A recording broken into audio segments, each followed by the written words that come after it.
Olá, este é mais um programa Consciência. Nossa proposta é divulgar informações sobre temas que levam à transformação e à inovação. Nosso objetivo é mostrar o que os pesquisadores, professores e estudantes produzem em termos de conhecimento. Outubro desse ano foi marcado pelo incêndio que castigou o Parque Nacional da Chapada dos Veadeiros, em Goiás.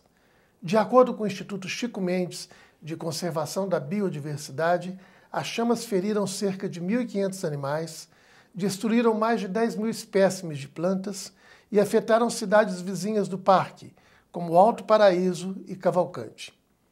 A queimada atingiu 66 mil hectares, até hoje o maior incêndio na história da Chapada dos Veadeiros. Para falar sobre os impactos desse incêndio, convidamos a professora Helga Wiederhecker, que é doutora em Ecologia pela Universidade de Brasília, foi pesquisadora visitante na Universidade James Cook, na Austrália, e atua em projetos de pesquisa envolvendo planejamento para conservação e mudanças climáticas. Na Universidade Católica de Brasília, a professora ministra as disciplinas de Zoologia, Ecologia da Paisagem, Biologia da Conservação e Metodologia de Pesquisa, além de ser também parte integrante da equipe do Museu Itinerante da instituição. Bem-vinda, professora. Muito obrigada pelo convite, boa noite e parabenizo já pela inclusão desse assunto tão interessante na pauta de vocês. Vamos então à primeira pergunta. O Parque Nacional da Chapada dos Veadeiros tem um papel essencial no Cerrado. Na sua opinião, quais os impactos que esse incêndio pode causar nesse bioma? Então, para a gente entender qual é o impacto, é importante a gente entender qual que é a importância do parque, né? Então, o Cerrado é uma savana, uma das savanas do mundo mais diversas e é considerado como um hotspot porque ele é diverso, mas ele também está sob grande ameaça. A gente tem uma estimativa que 48% do Cerrado já foi convertido e as projeções que até 2050 todo o Cerrado que está fora de unidade de conservação, ele desapareça se continuarmos desmatando e utilizando o Cerrado da forma que a gente vem fazendo nos últimos 50 anos.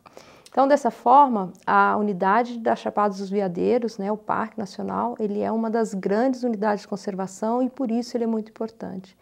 Quando a gente tem um incêndio dessa magnitude, o impacto a médio e longo prazo ele ainda é desconhecido, mas a gente pode esperar que vários processos, como por exemplo erosões, podem aumentar e que espécies que estivessem com flores, né, nesse momento tenham tido seu ciclo reprodutivo quebrado.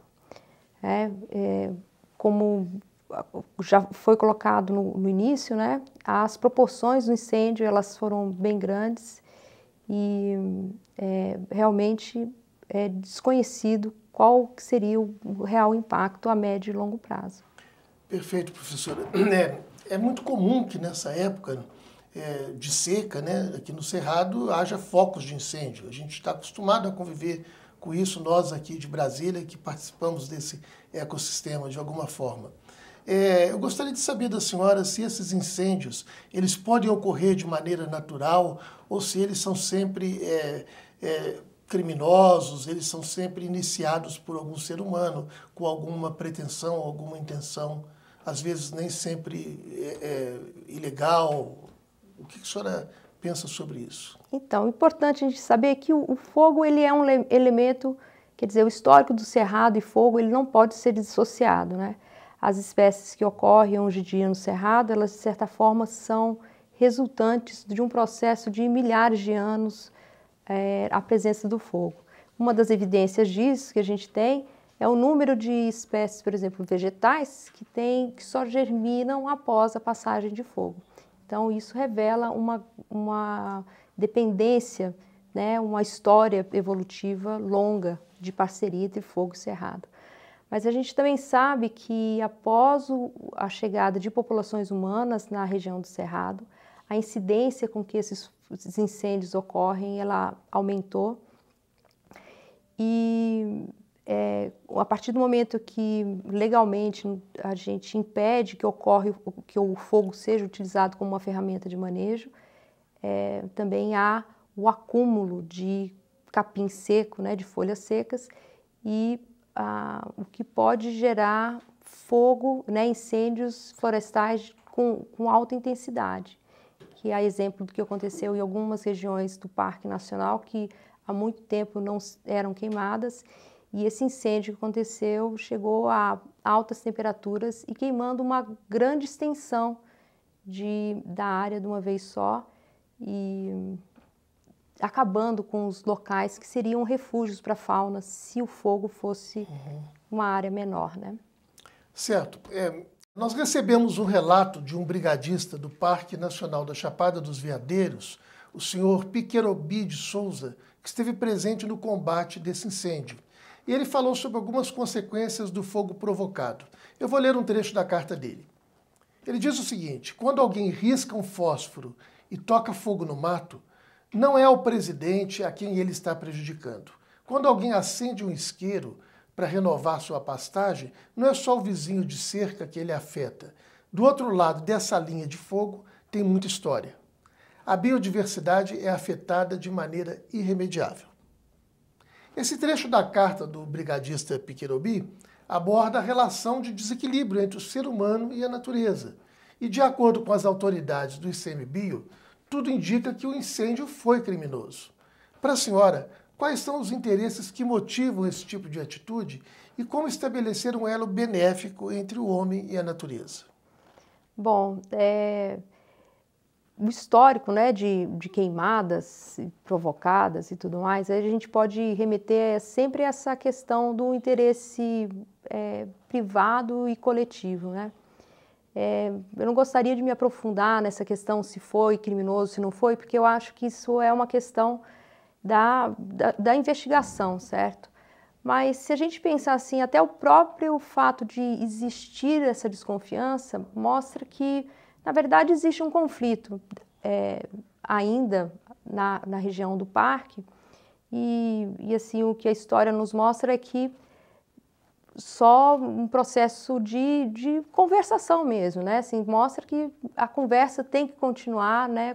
De repente, com um processo moderado, etc., mediador de conflitos. Mas o fato é que, existindo uma unidade de conservação, a gente sabe que os benefícios eles são coletivos, né? E que muitas vezes esses benefícios eles não são garantidos se a terra ela é privada, porque pode ser que conjunturas futuras elas levem aquela terra a ser vendida e transformada em outras coisas, né? Existem casos de reservas no Cerrado que elas foram abraçadas pela comunidade e a gente pode até ver nesse próprio evento do incêndio como houve uma mobilização social. Então, assim, eu recebi e colaborei com diversas correntes, né, para o envio de medicamentos para tratar os animais, com recursos para comprar mais equipamento para a brigada de combate ao fogo. Então, o que a gente vê é que, apesar do grande impacto, eu acho que tem um lado positivo, que foi como as pessoas se mobilizaram para controlar esse fogo e a perspectiva de que essa mobilização ela venha cada vez mais a fomentar esse diálogo entre os interesses que sejam conflitantes e percebendo a conservação como um bem coletivo, né? Okay. E aproveitando, então, o seu conhecimento nessa área, professora, o que a senhora pode nos dizer a respeito da renovação de toda essa área que foi afetada? Isso vai demorar muito tempo? Isso é possível que ela se renove, se recupere integralmente? Então, voltar ao que era antes, a gente sabe que isso é muito difícil, né? Mas, como eu falei no início, o Cerrado ele tem esse histórico da evolução com fogo e a gente sabe que várias espécies elas têm essa capacidade de recompor mesmo. Além disso, como o parque tem várias áreas que não foram afetadas, você pode ter a recolonização. Mas É óbvio que essa é uma oportunidade que a gente tem de aproveitar, inclusive, para estudar mais, ter mais dados, né, sobre como que isso acontece e para que isso sirva como lição para que outros incêndios dessa magnitude não ocorram no futuro. Pois é, mais de 17 mil pessoas moram nas cidades de Alto Paraíso e Cavalcante, que foram afetadas diretamente.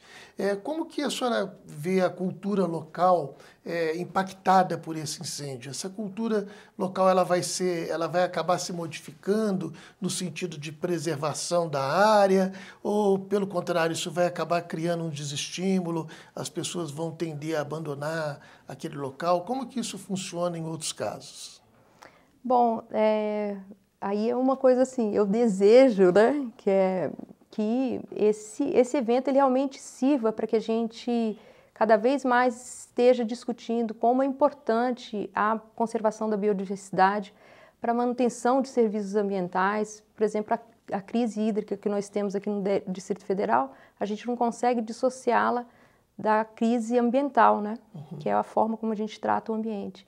E eu espero que essa experiência na Chapada, né, esse incêndio, ele sirva como também um catalisador de um amadurecimento, né? A gente teve pessoas do Brasil inteiro, né, colaborando para construir fundos emergenciais para a gente ter um combate efetivo.